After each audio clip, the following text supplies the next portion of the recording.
It is 3 o'clock, Wednesday, November 18th, 2020. I will now call the Diversion Authority Land Management Committee to order. If you need to mute yourself, please do. I know we've got quite a bit of feedback here. And could we take a roll call, please? Mrs. Shirley. I am here. Mayor Judd. Mr. Grubb. Here. Mr. Campbell. Here. Mr. Borboom. Here. Mr. Hendrickson. Mr. Olson. Here. Mr. Breitling. Ms. Mongeau. Mrs. Preston. Mr. Zimmerman. Here. Mr. Peterson. Here. A quorum is present. Wonderful. Thank you for joining us. At this time, we have an agenda before you. Are there any additions or changes to that agenda? Eric, are we good? I think the agenda is good. However, Joel is on, I believe. We've been working on some supplemental materials related to item 5 on the agenda. And so we'll probably do a screen share with the group when that item comes up. Okay, great. Thank you. And if people can do the screen share throughout the meeting when it's possible, I appreciate that as well. So let's move on to item number 3, approval of the October 21st minutes. Are there any changes, corrections to those minutes, or I would ask for a motion to approve? This is Jenny Marshall. I'll make a motion to approve. Thank you. Is there a second?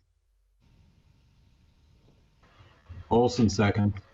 Thank you very much. All those opposed, say aye.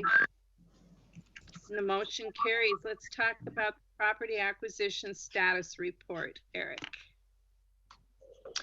Yes, thank you, Ms. Shirley and committee members.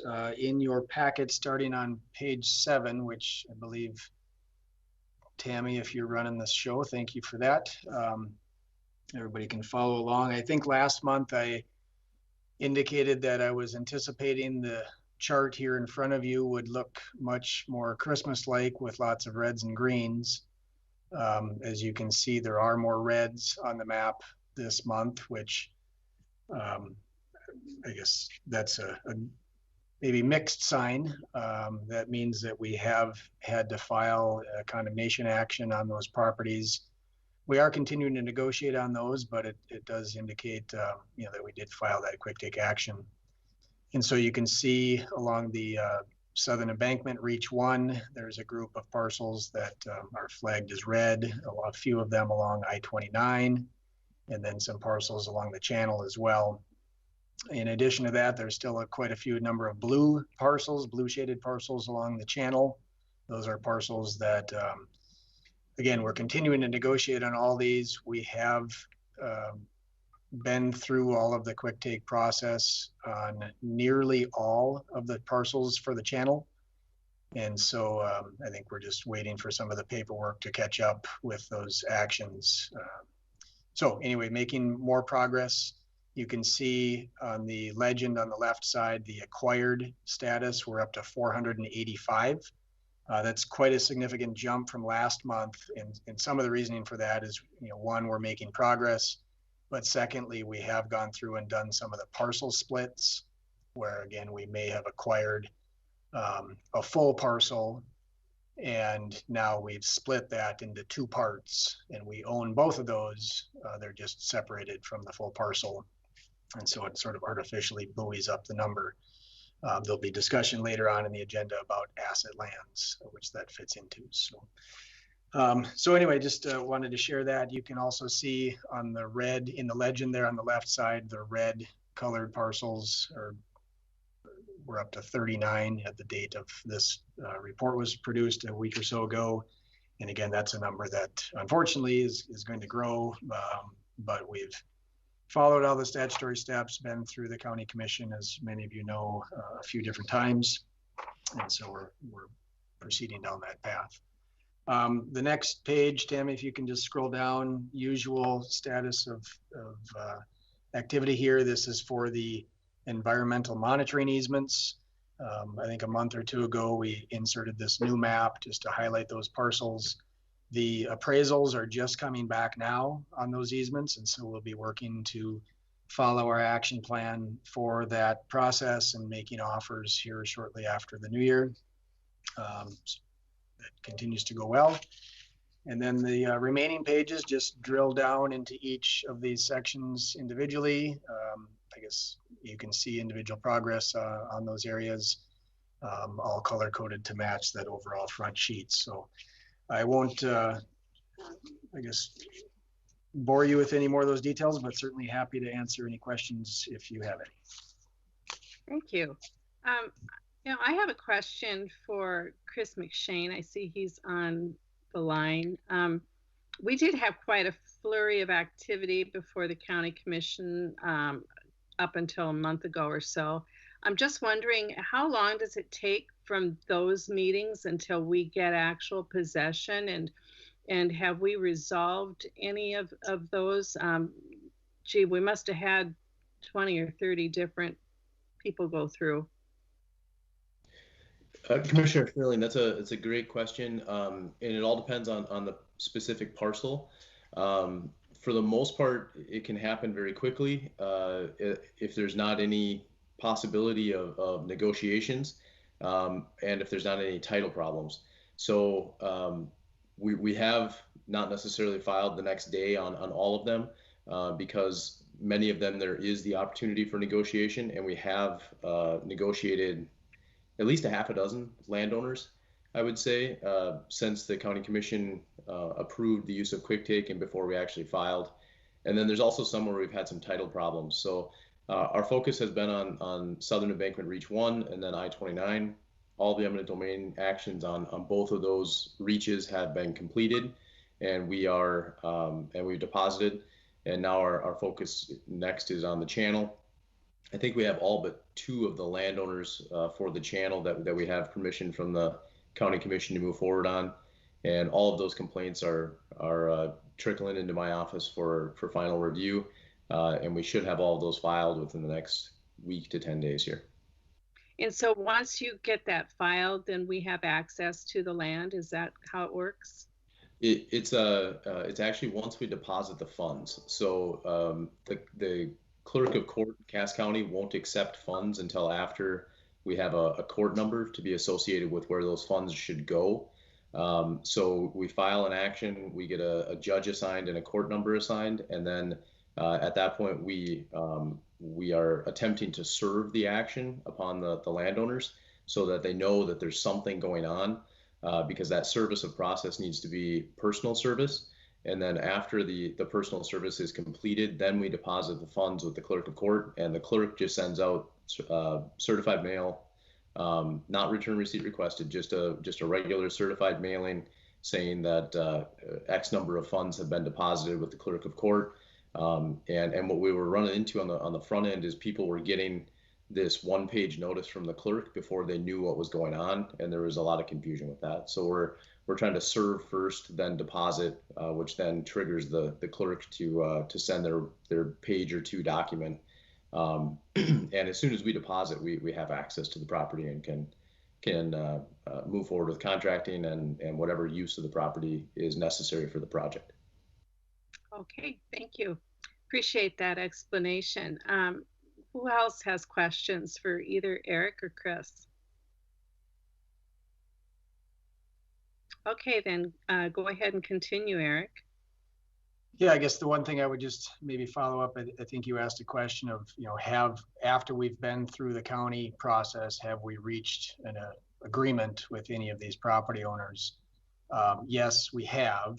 I believe we've been through the county and asked the county to approve roughly 50 different actions over the last 8 meetings.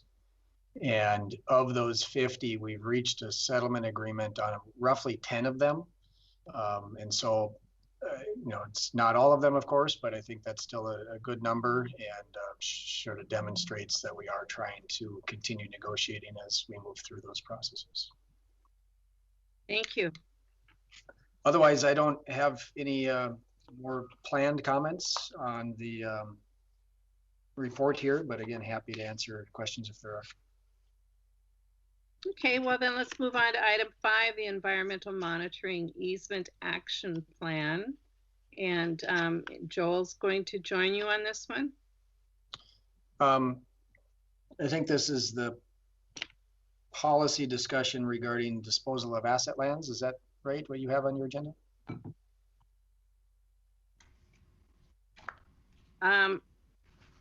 No, I have environmental monitoring easement action.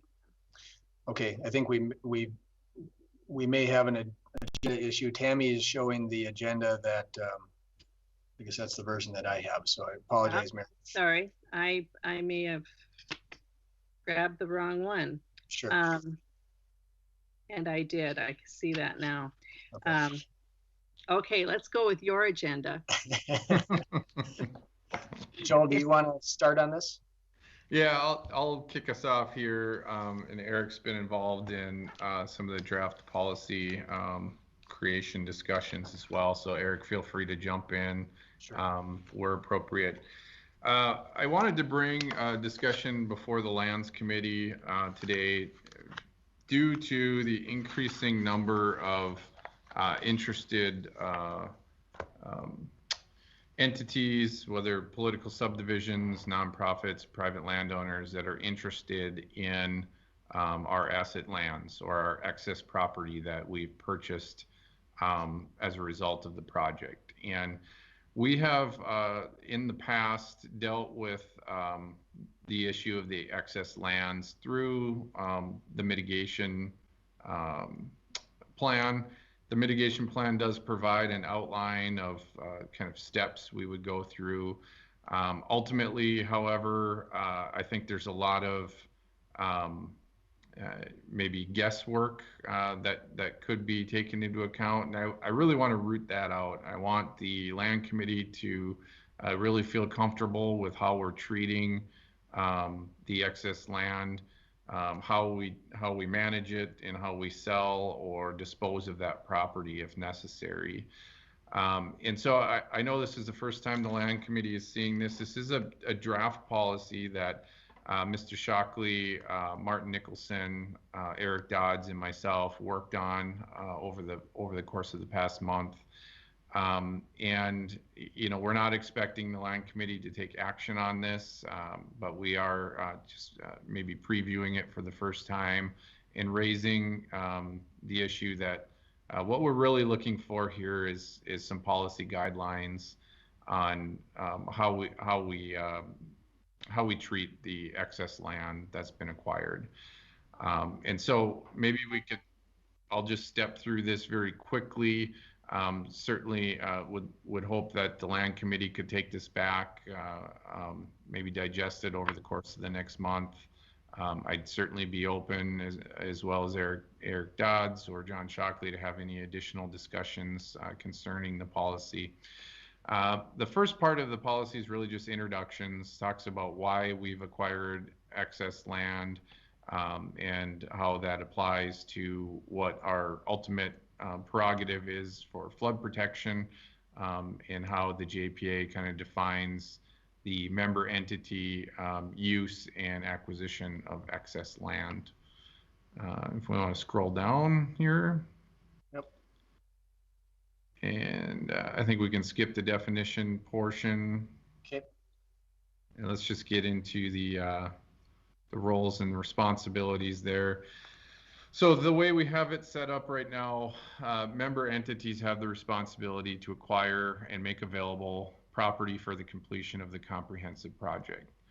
However, through the acquisition of that property, we fully anticipated that the member entities would in some cases acquire more land than is necessary for the construction of the project. And so really, this policy deals with what do we do with that excess land, and how do we dispose of that in a fair and equitable manner, given that we've purchased this property using taxpayer funds.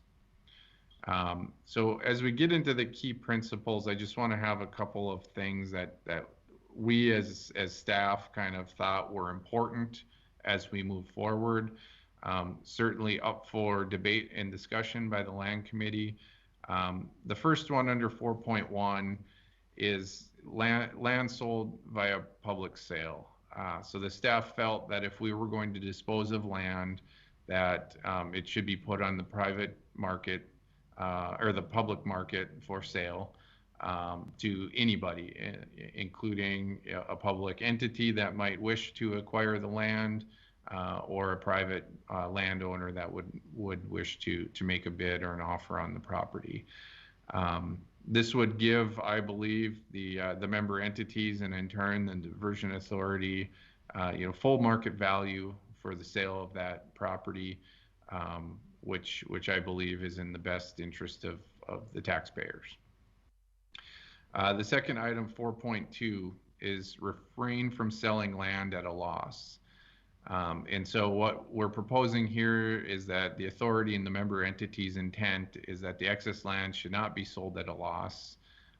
And so that we should manage the land and dispose of it under a value-added proposal to ultimately, refrain from taking a loss on the land. Now, that may or may not always be, clearly evident. I think if you take a square parcel and make it into an obtuse parcel, you've certainly affected the value of the land. So there's a lot of nuances that can be taken into account here. But in general, we're not just giving this land away. Our intent is to manage the property, and ultimately, if it's decided to dispose of the property, that we're disposing of it at full market value and moving forward. Item number 4.3 is the preference to sell farmland to adjacent property owners.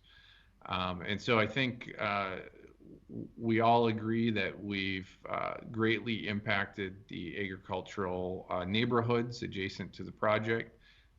We've taken land that has been farmland and turned it into the diversion project. And so we've taken that out of the ag market in perpetuity. And so, our preference or our recommendation would be to approach adjacent landowners first. If they're interested in purchasing the excess farmland, we would negotiate a market value proposal and try to negotiate a deal. If that was not, if that was something we were unable to come to terms with, we would then move that to an open public auction or list that property for sale on the open market. Item 4.4 is the taxable status of the parcel. And so it would be the diversion authority, and we believe the member entities prerogative that they would want to keep the parcel taxable for the foreseeable future. Now, we may not be able to control that if another public entity were to purchase it at a market value and use the property for some sort of public purpose that would make it non-taxable. Of course, we would not have the ability to control that, but I think making a statement here that we would prefer the excess lands to remain taxable while we own it, and we would prefer to see that in perpetuity is a pretty strong statement. Item number 4.5 would be the option to hold certain land long-term. And we've really put this into play due to the excess land that the diversion authority or the member entities hold in the upstream mitigation area. And there's a lot of nuances to this. One is a risk perspective. We do know that we've increased the risk of certain parcels right adjacent to the southern embankment, and those parcels will have a higher risk of triggering a prevent plant or a summertime crop loss through our prevent plant and summertime crop loss programs in perpetuity, along with some nuances as far as development land prices paid for ag land that ultimately will be ag land in perpetuity once the project is complete, and the flowage easement price paid for that in some cases is going to be far greater than what the value of the property is going to be after the project is in operation. So we've come across a couple of instances and scenarios where it really does make sense for the member entity to hold on to the property long term in a risk mitigation aspect for the diversion authority, and how that interplays with our insurance programs. And so we thought we would recommend a provision within this policy to handle that. That's kind of the high level overview. I don't know, Eric, if you have any additional comments or refinements you'd want to add to that. And then I'd certainly look for some discussion on this and some guidance moving forward. Yeah, I think you captured it real well, Joel. Nothing real substantial to add from my standpoint. I would just note in the committee packet that hopefully you all received, there is a set of maps showing the asset lands that we own as of now. And you can see that there's a growing inventory of those. And so I think that was one of the other reasons why we prompted a lot of this discussion here, is that, frankly, we're amassing quite a bit of asset land, and next year we will be turning a whole bunch of the project land over to the developer, and then we have these remnant pieces that we need to sort through how we want to handle. Well, thank you. This is really an important conversation, and it's important to have now as things are ramping up more.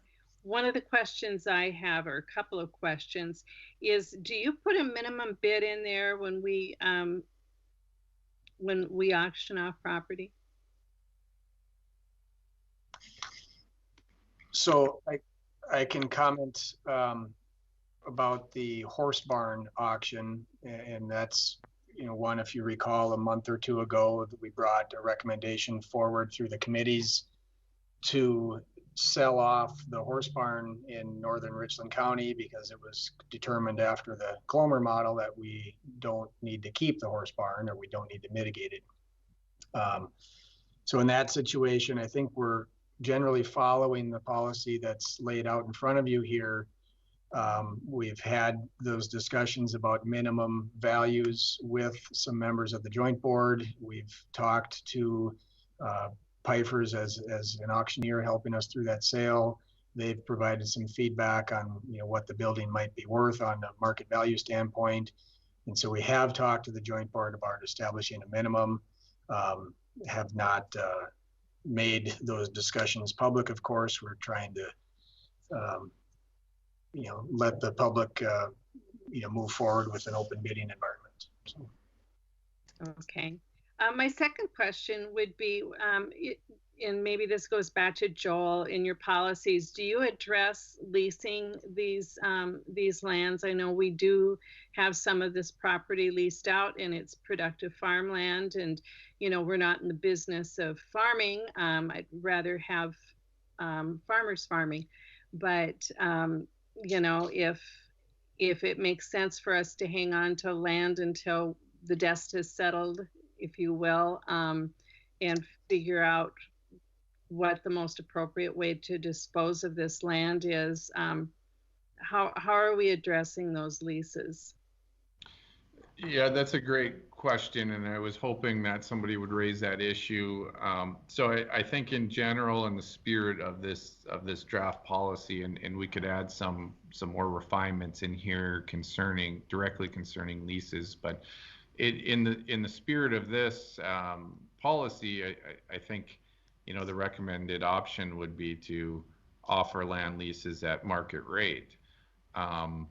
Now, I know in some discussions, with members of the CAS Joint Board, I think they are going through a process right now of negotiating land leases with producers that were on the land prior to the Cast Joint Board acquiring it, and trying to have an effort to keep those same producers producing on that property. So there's some potential policy issue here that we could use some guidance on that we don't necessarily have at the moment. I guess from an extreme standpoint, I mean, do we want to treat this as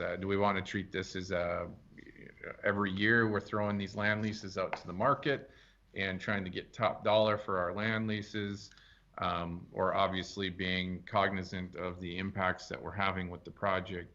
Are we okay with negotiating land leases with the current producers and trying to keep them on the properties that they were producing on prior to us having an impact on them? And so I guess I'd maybe throw it back to the committee for maybe a candid discussion on that to help us to make sure that we're embracing that concept in this policy. Thank you. Madam Chair. Yes, please. Is that Roger? Hi, this is Roger. Yes. I look at the impact that we are having to the farmers that are either selling their land or being displaced here when we need the land. And I look at trying to keep them on the land. And if it isn't the top dollar, I think it's an adjustment time for them to find other land to rent, other land to buy. And I think we should do everything we can to keep that producer who's tilling that land on the land if he wants to rent it. Now, it might mean that we don't get the exact top dollar, but I look at that as really mitigation to help him adjust to the impact that we're putting on his farm. So I would not be in favor of just throwing it to the public for bidding on this land, unless it's somebody that doesn't want to rent the land, wants to sell it and just be done with it. That's a different thing. But if, I don't think we should disrupt the operation any more than we're doing by taking land to auction. Thank you. Thank you, Roger. So that would be similar to how we're treating adjacent landowners as having the first right, basically, to lease before anybody else. So you would work with that leasee to come up with a fair price. Madam Chair. And Piper's, really has Piper's has a pretty good handle on what the cash rents are in the area, and they've been doing the rent management for us. So, and they have made some adjustments when they felt it was too low. They've gone from cash share, or not cash share, but a minimum rent to a straight cash rent, I think, on all of them now. So I think they're doing a nice job of keeping up with the average rents in the area. Thank you. Jenny Manjo, is that you? Yeah, I also agree with Roger. I feel that to limit the local pain that's put on by losing that land, I think the more we can do to work with the current rentor or the local renter, the better. I just really feel that that's the important piece that we need to continue to foster. The second piece on the asset land is, I know that some of the asset lands were things that we had purchased before the current project, and so some of them people had sold before that. The only thing I would maybe add would be if the person that we purchased it from wants it back. I know that that's probably a small amount, but I know early on, people that may have sold out, I think we should probably offer it back to them first. Say, good comment, Jenny. Eric here. Mary, if I may, Please. there are, as Jenny pointed out, there are a handful of parcels that we did acquire.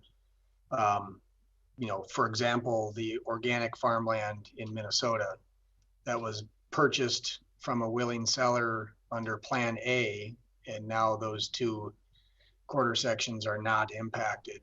Those were purchased from a trust, and you know, that arrangement. In other situations, we do have a right of first offer with the former owner, and so I think we'll, at a minimum, we'll need to work within the right of first offer arrangements that we're committed to. But as a policy, I guess that's something that we'd certainly take your direction if as a policy on any sale, we need to go back to the former tenant as an option. I guess that could be something we consider. Do you include that in the purchase agreement at times, or is that part of, is that usual? I don't know if John is on, but I know at the last legislative session in North Dakota, there was quite a bit of discussion around this topic, and the legislators really asked us to include a right of first offer type arrangement in our purchase agreements, or not necessarily in the purchase agreement, but at least make sure that the seller was aware of that arrangement. And so we are making that provision available to anybody who is selling.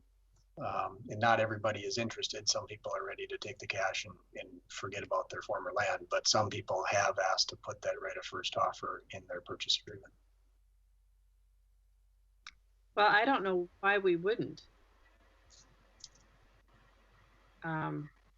You know, I mean, it shouldn't be an issue going forward anyway.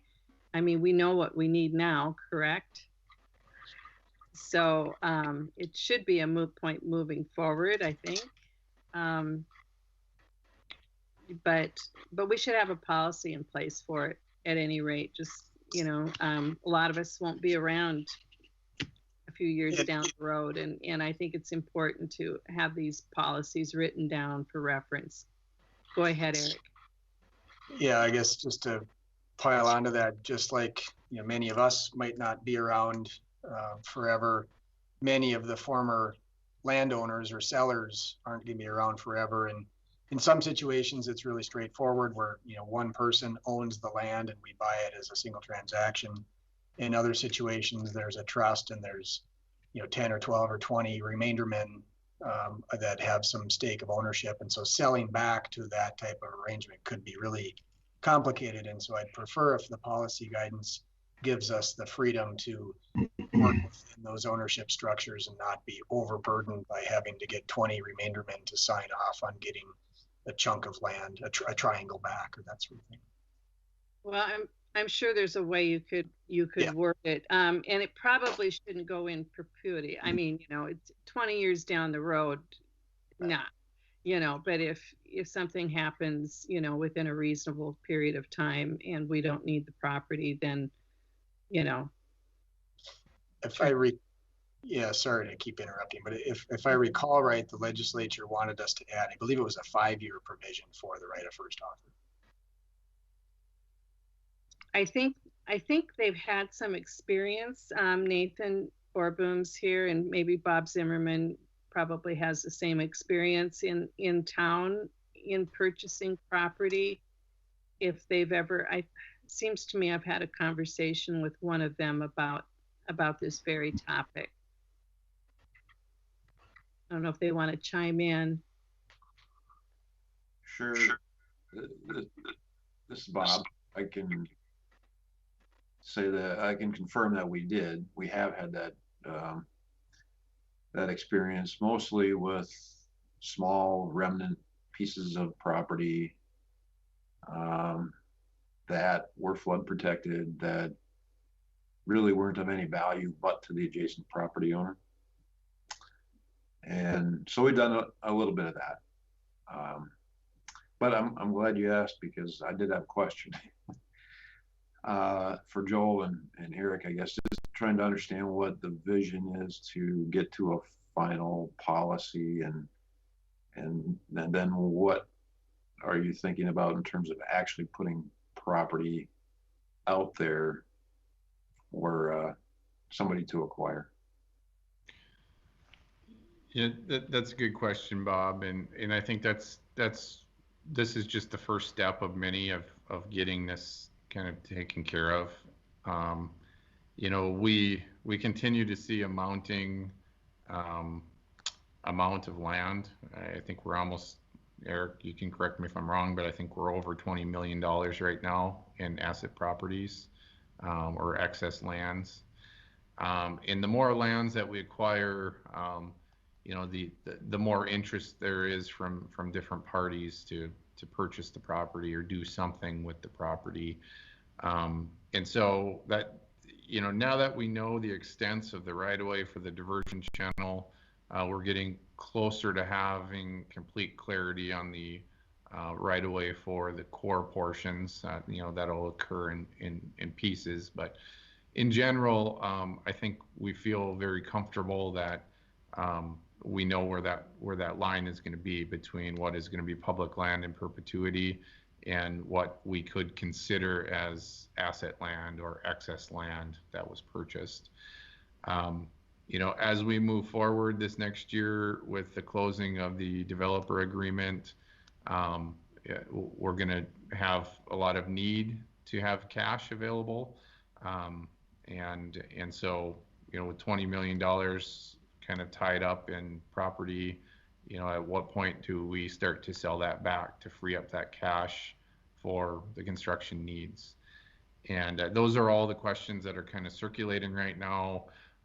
You know, a number of issues have come up that I just felt like I need to get some more policy guidance from the land committee here before we start moving forward with any action. So that's, I would like to see us get a policy in place as quick as possible, because I think there are some issues that are going to come up that a nice, robust policy would prevent maybe misunderstanding or miscommunication between all the different parties that are involved, and then provide clarity and direction for the diversion authority, ultimately to our member entities for dealing with the extra land. And so you plan on taking, once we've flushed this out a bit, you plan on taking this to the full DA board, is that correct? That's correct, Commissioner Shirling. And will this be going to the finance committee for anything? I did intend to bring this up at the finance committee today, just given, you know, our financial plan for the upcoming years, and, you know, $20 million is starting to be a pretty big amount of money to deal with here.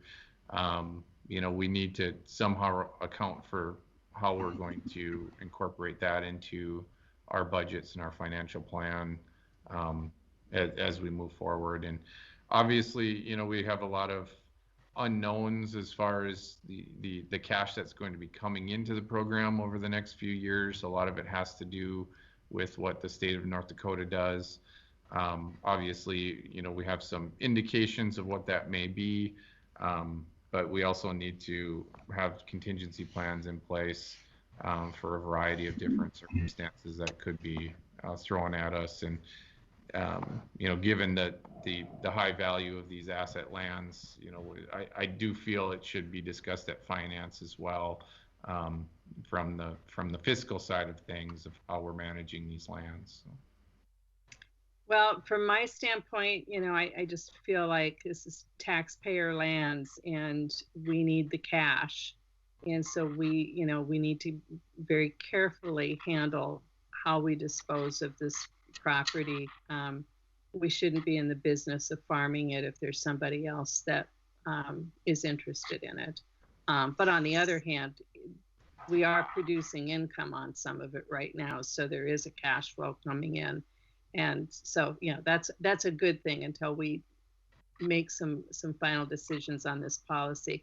But I really appreciate you producers there. If you've got input, to please bring it back to the next meeting, or bring it to myself or Joel. And those of you that have had prior experience with this in other property acquisitions, this is probably one of the more important policies that we've looked at in quite some time. So I want to make sure that we get this right, and move that recommendation on to the DA. And we'll need to do that in fairly short order, I think, because we are starting to get inquiries from a variety of people that think that might be kind of cool to own some land in Cass County.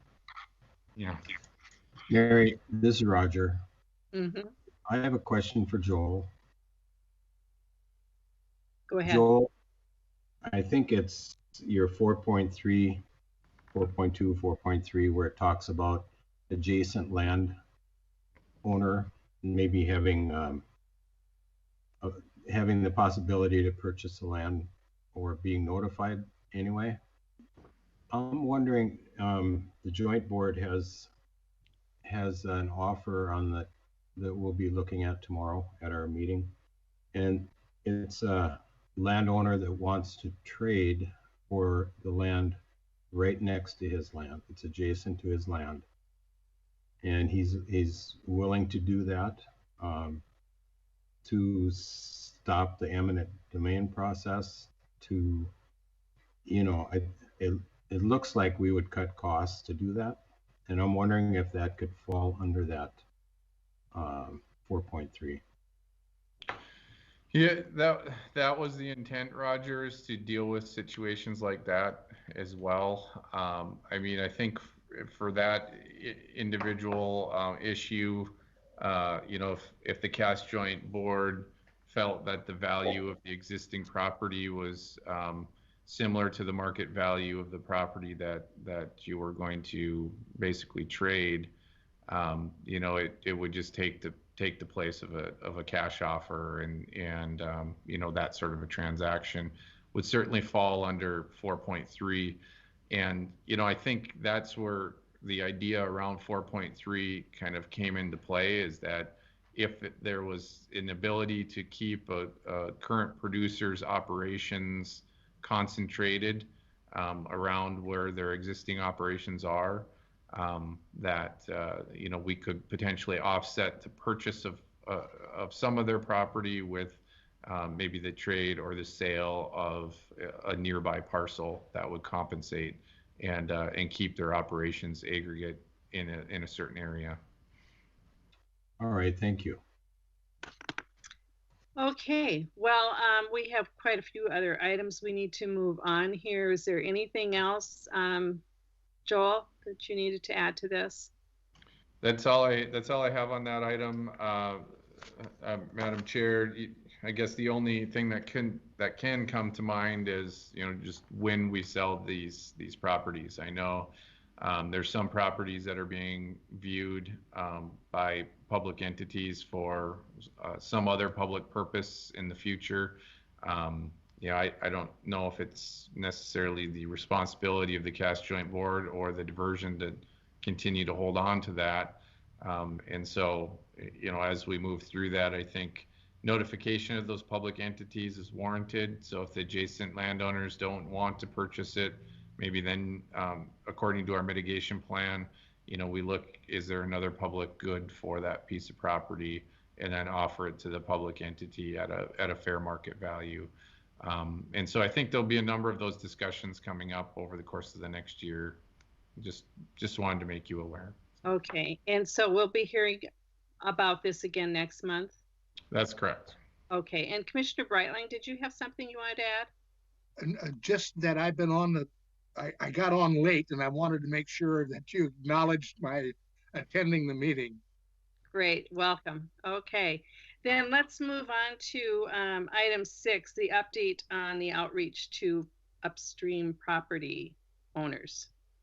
Sure. I think the rest of these items can go quickly, and so I know we're getting short on time, so I'll try to breeze through a few of these, but certainly interrupt me if you have questions or comments.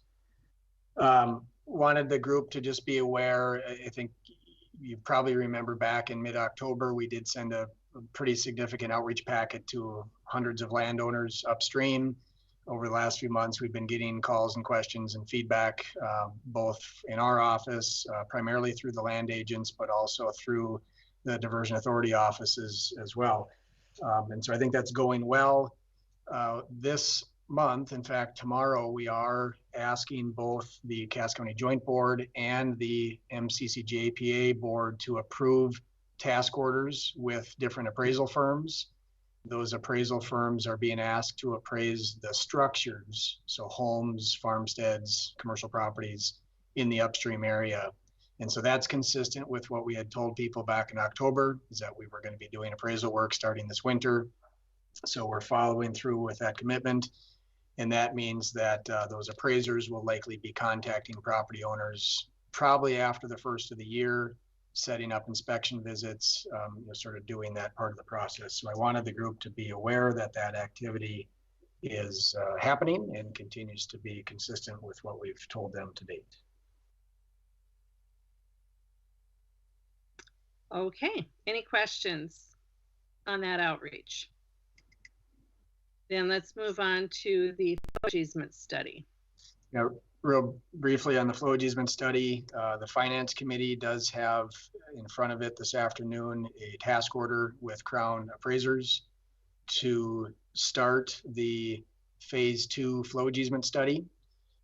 There's roughly 500 parcels of tillable land that are included in that flowage easement valuation study. Crown has been pretty good to work with over the last month or two as we sorted out a lot of the details on that, and I think they're ready to get moving on that study now. So look forward to Finance Committee approval and ultimately board approval on that effort. Just for this group's awareness, Crown anticipates that effort taking most of a year. They expect to be done with valuing those flowage easements by October of 2021. So do we have any indication of where those values are going to lie? I mean, that would be my question. If I had to sit there and wait for another year, yep, I'd want to know, what's the value on, how does it impact me and my land? Yeah, great question, Commissioner Sherling. So we did have Crown do both a phase 1 and then a phase 1B update of their study. And that analysis concluded, based on market data, that these flowage easements would range between 15 and 35% of farmland values. And so if farmland is, say, $5,000 an acre, generally speaking, 20% of that would be about $1,000 an acre for the easement. And so that gives you a ballpark number. And of course, there's going to be nuances. Some land is going to be worth more and some maybe a little bit less. So hopefully that. Great. I think that's helpful. What's the response been? We have negotiated voluntarily a handful of flowage easements over the last, year or so. And I think when we're able to sit down and, share the details and the facts with the landowners, it seems to me that they're receptive to these type of values, but I don't have any false illusions either. There's going to be a lot of challenges ahead of us as well. So are you going to have to go through the same process that you did with the purchases? I mean, it should be much simpler. We are planning to follow a regular eminent domain process if need be, not a quick take process. And the reasoning for that is, frankly, we have more time, and so we don't need quick take. And so I know we've been advised strongly that if you don't need to use quick take, don't use quick take. So we're planning to follow a normal, regular eminent domain process if need be. Okay, great. Anybody else have any questions? All right, then let's move on to the 2021 farmland leases. Yeah, again, just kind of wanted the group to be aware. I think Roger mentioned this. Pipers is out right now meeting with all of our former tenants, asking them to sign up for leases for 2021. The direction that the joint board has given and we've passed along is to first contact the former tenant, try to work out an arrangement with them. The farmland leases for 2021 are a little bit unique because we anticipate the P3 developer starting construction late next year. And so we are advising that the producers who are going to be farming in the area of the channel, we're advising them to plant small grains such that the small grains can be harvested before construction starts later next year. And so with that, we're anticipating that the rental revenue will be decreased. Most producers around the area don't willingly plant small grains. They do it for soil health and crop rotation purposes, among other things. And so we've been advised that we'll likely, as a result of this, we'll likely have some decreased rent. But keep in mind, if we didn't do this arrangement, we would likely have crop damage issues on the back end next fall. And then we may have weed control issues if we don't find somebody to plant this land. And so wanted the group to be aware of those situations. And approximately how much land do we have that we're leasing out? Do you know off the top of your head? I would guess we're probably in the, 8,000 to 9,000 acre range. Okay, very good. All right, then let's talk about our meeting dates. Yeah, let me show this agenda just so everybody sees that. Tammy, are you going to? Great. So this meeting calendar is consistent with what we have done the past several years. This meeting calendar is being presented for all of the committees and boards this week. I guess anticipating that the group is comfortable continuing on the same cadence we have been on. So wanted to share with the group and see if there's any feedback. Well, one question I would have is at what point do we cut back to quarterly meetings or every other month? I know that it's, we're going to be acquiring property rights for many years, at least with the leases, it'll take longer. But once we get our policies in place, I would think that our meeting frequency could change. How do you anticipate this? I think that's a fair question, and I know there's been some debate about, will we need more frequent or less frequent meetings? I guess I would just suggest that this year, for example, I think there were a couple months when we said, there's really nothing pressing. Let's not meet for the sake of meeting, and so we were encouraged to cancel a certain meeting. I guess I'm anticipating for the land committee anyway that we would follow that same practice, but I guess I work at your disposal, so let me know if you have other I anticipate that we probably will be meeting most of those months this year. But again, this committee's been very loud and clear to me that if we don't have business, we shouldn't be meeting. So that will be my promise with this meeting calendar. Anybody else have any comments or questions on it?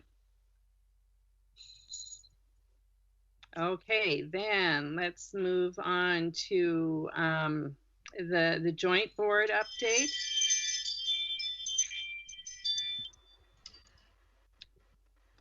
Yeah, committee members, things are going okay at the joint board. Certainly, our land agents are working hard, and the negotiations are getting more difficult.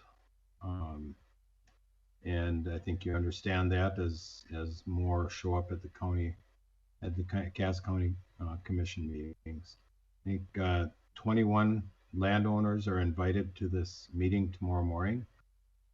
Usually we don't get everybody to show up, but we might get 2, 3, or 4 to discuss their particular situation and why they feel, or they want the board to know how they feel about the valuation that was put on their land and why they figure that that isn't maybe right.